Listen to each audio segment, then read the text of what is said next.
नमस्ते everyone, Monika astrology में आपका बहुत बहुत स्वागत है। आज हम चर्चा करेंगे वृषभ लग्न की। देखिए, वृषभ लग्न वालों के लिए ये दिसंबर के महीने में किस तरह की स्थितियां हैं और हमें कैसे अपने महीने को प्लान करके आगे बढ़ना है, ये मैं आज आपको पूर्ण रूप से बताऊंगी। देखिए, दिसंबर महीने में वृषभ लग्न और लग्न का स्वामी है शुक्र, जो 8 दिसंबर से लेकर 30 दिसंबर तक आपके नवम भाव में स्थित है। ये एक ऐसी स्थिति है कि जहाँ पर देखिए, खुद का लग्नेश का नवम भाव में जाना, ये एक बहुत ही बेहतर स्थिति है, आपको बेटरमेंट की तरफ लेकर जा रही है। मगर देखिए, आप काफ़ी समय से राहु के केंद्र में होने के कारण आपके अंदर एक अज्ञात भय की स्थिति ये क्रिएट कर रहा है। आपको कोई भी निर्णय लेना है तो उसमें एक अनिर्णय की स्थिति है। तो मैं तो आपको यही कहूँगी कि देखिए, ये शुक्र शनि की युति आपके लिए बहुत ही बेटरमेंट लेकर आ रही है। आप कोई भी बदलाव करते हैं तो वो आपको बेनिफिशियल रहेगा और आपके अंदर के भय से आप बाहर निकल कर सबसे पहले आप कोई भी ऐसी परिस्थिति है जहां आपको डिसीजन लेना है, आप कोई नया इंटरव्यू के लिए जा रहे हैं, तो अपने डर से बाहर निकलिए और डिसीजन लीजिए। और डिसीजन आपके फेवर में होगा, क्योंकि ये एक असमंजस की स्थिति राहु क्रिएट करता है, एक अज्ञात भय क्रिएट करता है। और इस स्थिति के अंदर आपको जो भी डिसीजन आप लेंगे, अनुभव के बेस पर लेंगे, तो आपके लिए ये बहुत ही प्रोग्रेसिव रहेगा। सबसे पहली चीज़, ये आपको काफ़ी एम्बिशियस भी बना रहा है। राहु हमेशा बहुत महत्वाकांक्षी बनाता है। और देखिए, ये एक तरह से आपको दूसरी काफ़ी चीज़ों में फाइनेंशियली आपको काफ़ी बेनिफिट दे रहा है, मगर इंसान को एक भय में भी डालता है, एक भ्रम में भी डालता है। तो ऐसी स्थिति के अंदर हमें कुछ हमारे पॉजिटिव निर्णय लेने पर हमें हमारे जीवन में एक बेहतर दिशा दे सकते हैं। मगर स्टक होकर मत रहिए, अपने जीवन को आगे बढ़ाइए। सेकंड हाउस का अधिपति बुध जो है वो आपके अष्टम भाव में है, और ये बुध 9 दिसंबर से 29 दिसंबर तक आपके अष्टम भाव में रहेगा। तो ये एक ऐसी स्थिति है। देखिए, अष्टम भाव के अंदर ये जो बुध बैठा है वो सेकंड हाउस को देख रहा है, तो एक तरह से खुद के ही घर को देख रहा है। तो फाइनेंशियल बेस पर आपको ऐसी कोई प्रॉब्लम नहीं आएगी। प्लस मंगल की भी दृष्टि आपके सेकंड हाउस पर है। ये फाइनेंशियल गेन्स आपके बने रहेंगे, उसको लेकर आपको कोई चिंता वाली बात नहीं है। मगर एक स्थिति ज़रूर रहेगी कि घर के अंदर आपके कुछ डिस्प्यूट्स हो सकते हैं, आपके उन और घर के लोगों के विचारों के बीच में कुछ असमंजस की स्थिति हो सकती है। तो देखिए, बहुत ही शांति का वातावरण बना के रखिएगा, क्योंकि राहु काफ़ी डिस्प्यूटेड रिलेशंस देता है। आप में देखिए, एक चीज़ है कि मंगल की दृष्टि आपके लग्न पर पूर्ण पड़ रही है। इसके कारण क्या होता है कि इंसान काफ़ी उसके अंदर ईगोइस्टिक हो जाता है। हम मतलब जिस प्रकार का अगर हम कह रहे हैं तो वो बात सही है, तो वो एक एटीट्यूड उसका रहता है, वो किसी की बात सुनता नहीं है। तो मैं आपसे यही कहूँगी कि देखिए, बहुत ही विनम्रता से रहिएगा, बहुत शांति से, घर वालों के साथ भी कोई भी रिलेशन है उसे शांति से सॉल्व कीजिएगा, तो आपके लिए बहुत बेहतर है। फाइनेंशियल फ्रंट पर आपको डरने वाली कोई बात नहीं है। हाँ, थोड़ा सा आप खुद काफ़ी विचारशील रहेंगे, उसके कारण आप साइकोलॉजिकली काफ़ी कभी कभी विचारों में डूब जाएंगे, तो वो स्थिति से आपको बचना है। मगर फाइनेंशियली काफ़ी बेनिफिट्स हैं। थर्ड हाउस के ऊपर शुक्र की पूर्ण दृष्टि बनी हुई है, शनि की पूर्ण दृष्टि बनी हुई है। कोई भी नया इनिशिएटिव लेना चाहते हैं, ले सकते हैं। कम्युनिकेशंस के लिए बहुत अच्छा है, कोई भी नई शुरुआत करने के लिए बहुत अच्छा है। बस हमें हमारे खुद के जो मानसिक स्तर से आगे बढ़ना है। हमारी जो लाइफ को हमने स्टक करके रखा हुआ है, तो उस स्टक हुई लाइफ को हमें एक कहते हैं कि पुश करना है, और हमारे विचारों को पॉजिटिवली पुश करना है। और कोई भी बदलाव भी है उसे एक स्ट्रॉन्ग होल्ड के साथ स्वीकार कीजिए। हाँ, हमें थोड़ा सा संघर्ष करना पड़ेगा, मगर उसमें एक योग्य दिशा प्राप्त हो रही है।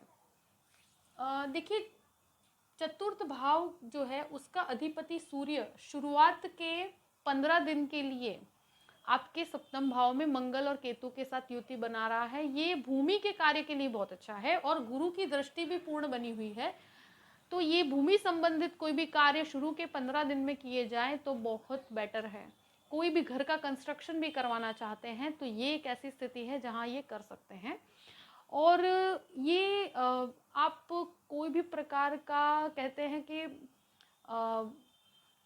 आपके जो मातृभूमि से कनेक्टेड कोई भी कार्य अटक रहा है, आपकी माता के स्वास्थ्य को लेकर अगर आप चिंतित हैं तो उसमें भी पहले से सुधार होगा।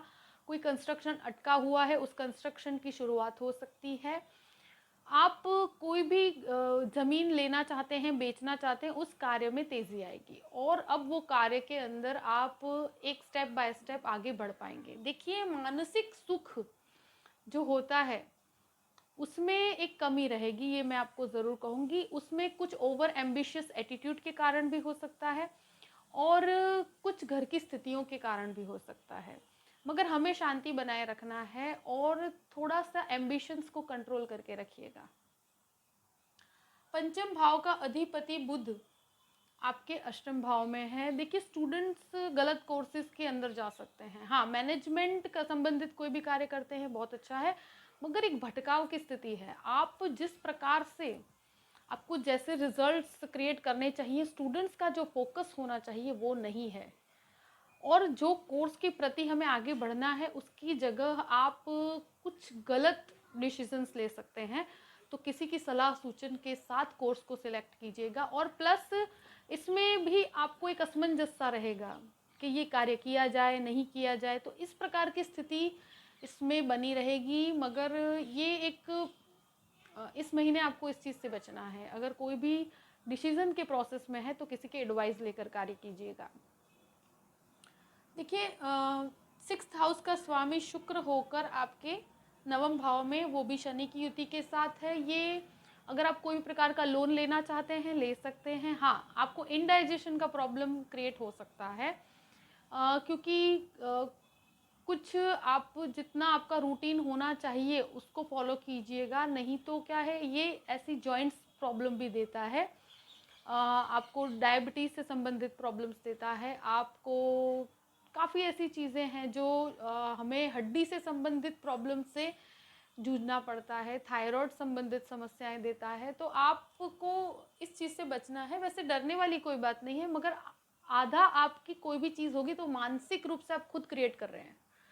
तो मन को कंट्रोल करना, मेडिटेशन करना आपके लिए बहुत बहुत अच्छा है, क्योंकि लग्न में राहु चल रहा है। तो मैं आपसे यही रिक्वेस्ट करूँगी कि हो सके तो खुद को काफ़ी एक्टिव रखिएगा इन टर्म्स ऑफ एक्सरसाइज और योगा। इस प्रकार की स्थितियाँ आपके लिए अच्छा है। लोन्स ले सकते हैं, आपके कंट्रोल में रह कर लीजिएगा, मगर लोन्स आपको इजीली प्राप्त भी हो जाएगी, इससे कोई प्रॉब्लम नहीं होगा और कोई भी प्रतिद्वंदी आपको परेशान ज़्यादा स्तर तक नहीं कर पाएंगे। कोई ऐसी डरने वाली बात नहीं है। देखिए, सप्तम भाव में मंगल केतु की युति है। ये एक ऐसी स्थिति है जहाँ गृहस्थ जीवन थोड़ा डिस्टर्ब हो रहा है। मैं आपसे यही कहूँगी, गृहस्थ जीवन को बचा के रखिएगा। इस समय में कुछ संबंध ऐसे होते हैं जो हमारी वाणी के कारण खराब होते हैं, प्लस मंगल केतु की युति इतनी ऊर्जावान है, वो भी वृश्चिक राशि के अंदर है, तो कभी कभी संबंधों के अंदर खटास आ जाती है हमारी वाणी के कारण। अपने लाइफ पार्टनर के प्रति काफ़ी जेन्युइन रहिएगा। दूसरी चीज़, इस स्थिति के अंदर काफ़ी डिवोर्स भी होते हैं। मैं ऐसी स्थिति, देखिए मैं डराने वाली बात नहीं है, मगर विचार मतभेद होना, डिस्प्यूट्स होना इस स्थिति में होता है और ये एक अति ऊर्जावान स्थिति होने के कारण, और मंगल आपको काफ़ी ईगोइस्टिक भी बना देता है। तो आप ईगो को काफ़ी कंट्रोल रखिएगा। अगर हो सके तो बहुत ही सॉफ्ट हार्टेडली अगर रिलेशन को ज़्यादा महत्व दिया जाए और ईगो को कंट्रोल किया जाए तो कुछ भी प्रॉब्लम नहीं होगी। कोई भी बिजनेस है उसमें बहुत अच्छा है, मेडिकल बिजनेस में बहुत अच्छा है, दवाइयों का काम करते हैं उन लोगों की, दवाइयों की दुकान चलाते हैं, या कोई ऐसा घर है जहाँ पर आप इस प्रकार का कोई होम्योपैथिक कार्य करते हैं या कुछ भी, मतलब इस मेडिसिन संबंधित फार्मास्यूटिकल वालों के लिए भी बहुत अच्छा है। बिजनेस संबंधित में आईटी प्रोफेशन वालों के लिए बहुत अच्छा है, कंस्ट्रक्शन बिजनेस वालों के लिए बहुत अच्छा है, कंस्ट्रक्शन के मटेरियल से संबंधित कोई कार्य करते हैं उनके लिए बहुत अच्छा है। कोई भी डॉक्टर या सर्जिकल इक्विपमेंट्स का कार्य करते हैं उनके लिए भी बहुत अच्छी स्थिति है, मगर रिलेशंस को थोड़ा संभाल के रखिएगा क्योंकि वहाँ कुछ खटास आने की संभावना मुझे दिख रही है। देखिए, अष्टम भाव में सूर्य बुध की युति, कभी कभी आप कुछ कार्य करने जाते हैं उसमें आपको शुरू के 15 दिन में आपका कोई भी भूमि संबंधित कार्य तो कर देगा, मगर कह सकते हैं असमंजस की स्थिति क्रिएट करता है, इनडिसिसिव बना देता है। तो उसको आप इस प्रकार से, एक ही चीज़ मैं कह सकती हूँ, सूर्य आराधना आपके लिए बहुत अच्छी है, आपको सूर्य आराधना ज़रूर करनी चाहिए। जब भी 8th हाउस में सूर्य की युति है तो इसमें आपके कॉन्फिडेंस में एक बढ़ोतरी होगी।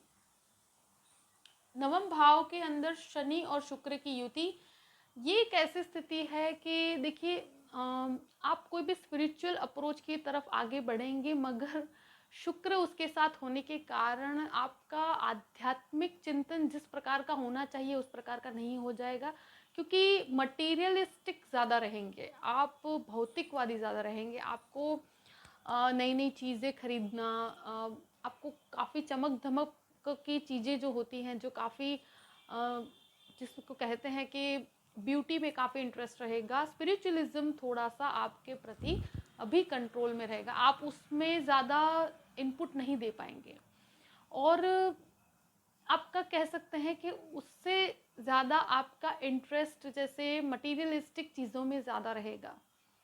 तो ये आपको उस तरफ लेकर भी जा रहा है। आपके फादर के साथ आपके रिलेशंस को मेंटेन करिएगा। उसमें अगर फादर के बिजनेस के अंदर हैं और वो कोई कंस्ट्रक्शन बिजनेस है, उसमें आपकी बढ़ोतरी हो सकती है। हाँ, अगर आप कोई भी प्रकार का कह सकते हैं कि पीएचडी करना चाहते हैं और वो भी स्पेशली फैशन संबंधित कोई कोर्सेज के अंदर, आर्किटेक्चर के अंदर या इंटीरियर डिज़ाइनिंग के अंदर, तो वो कर सकते हैं। उसके लिए अगर विदेश जाना चाहते हैं तो भी बहुत अच्छी स्थिति है। देखिए, दशम भाव के अंदर गुरु, और ये एक आपके लिए कुछ अपॉर्चुनिटी लेकर आ रहा है, क्योंकि गुरु की पूरी दृष्टि आपके 6th हाउस पे भी पड़ रही है, तो आपकी जॉब के अंदर भी कुछ नई अपॉर्चुनिटीज़ आ रही है। प्लस अगर कोई बदलाव है तो उसे स्वीकार कीजिए। अब आपके अंदर वो कॉन्फिडेंस भी आएगा धीरे धीरे। गुरु आपको काफ़ी आपके चेंजेस कर रहा है। हाँ, ये गुरु आपके जहाँ पर बैठता है वहाँ थोड़े रिलेशंस में डिस्टर्बेंस आते हैं, मगर आपको कुछ नई चीज़ें सिखा कर जा रहा है, आपको काफ़ी पॉलिश करके जा रहा है, और आपको काफ़ी इस जगह से जब भ्रमण करता है तो आपके जो रिलेशंस हैं उसको कैसे मेंटेन करना वो आपको सिखाता है, और आपके कार्यस्थल के अंदर आपको कुछ नई पोजीशन मिलने की भी संभावनाएं हैं, मगर कुछ असमंजस की स्थिति में आप रहेंगे राहु के कारण। देखिए, 11वें भाव का स्वामी गुरु होकर दशम भाव में है, तो ये एक लाभ दे रहा है आपको, सर्वांगीण हर तरह से लाभ, हर दिशा से लाभ दे रहा है, मगर उसकी स्वीकृति कैसे करना है वो आपके ऊपर है। आपका असमंजस की स्थिति के कारण कुछ अपॉर्चुनिटीज आप खो न दें, इस चीज़ का ध्यान रखना। और अग्रेसिव अप्रोच से बचिएगा, अपनी वाणी में अग्रेशन नहीं होना चाहिए। बहुत ज़्यादा कॉन्फिडेंस लेवल कभी कभी बहुत ऊपर चला जाता है, तो क्योंकि मंगल की पूर्ण दृष्टि आपके लग्न पर पड़ेगी, तो ये स्थिति आपकी वाणी में एक ईगो क्लैश ना हो जाए, इस चीज़ का ध्यान रखना। देखिए, 12वें घर का अधिपति मंगल होकर केतु के साथ, तो अभी कोई भी स्थिति हो लीगल मैटर में बिल्कुल भी शांति से कार्य कीजिएगा, बहुत ज़्यादा उसमें डिस्प्यूट मत करिएगा, इस चीज़ को आप ज़रूर ध्यान रखना, क्योंकि उसमें आपको बहुत संभल के चलने की ज़रूरत है, क्योंकि मंगल केतु की युति बहुत बड़ा डिस्प्यूट क्रिएट करती है और मैरिड लाइफ के अंदर भी इस प्रकार के डिस्प्यूट्स करवाती है, तो इसको लेकर आपको बहुत ध्यान रखना है। खर्चों पर नियंत्रण रखिएगा, क्योंकि खर्च आपको प्रॉब्लम्स दे सकते हैं, और इस प्रकार के कुछ खर्च भी आपको झेलने पड़ सकते हैं कि जहाँ पर लीगल मैटर से कनेक्टेड कुछ खर्च हो सकते हैं। मगर अगर अपने महीने को पूरे अच्छे से प्लान कीजिए और अपनी अच्छी अपॉर्चुनिटीज़ और एक अच्छी सोच के साथ आगे बढ़िए और अपने स्वभाव को विनम्र रखिए, तो फिर आपको कोई प्रॉब्लम नहीं होगी। ये पूरे ही पॉइंट्स को ध्यान में रख के अपने महीने को प्लान कीजिएगा, तो फिर कोई डरने वाली बात नहीं है। आई होप कि ये वीडियो आपको पसंद आया होगा। अगर पसंद आए तो लाइक भी कीजिएगा और सब्सक्राइब भी कीजिएगा। देखिए, हमेशा हमसे जुड़े रहिएगा। अगर आप मुझसे कंसल्टेशन लेना चाहते हैं तो डिस्क्रिप्शन बॉक्स में मैंने अपना ईमेल आईडी दिया हुआ है, astrologymonica@gmail.com। इस पर आप मेल कर सकते हैं, मैं आपसे कांटेक्ट करूंगी। देखिए, पूरे महीने को अच्छे से प्लान कीजिए सभी पॉइंट्स को ध्यान में रखते हुए, और हमेशा खुश रहिए। Thank you so much. जय श्री कृष्ण।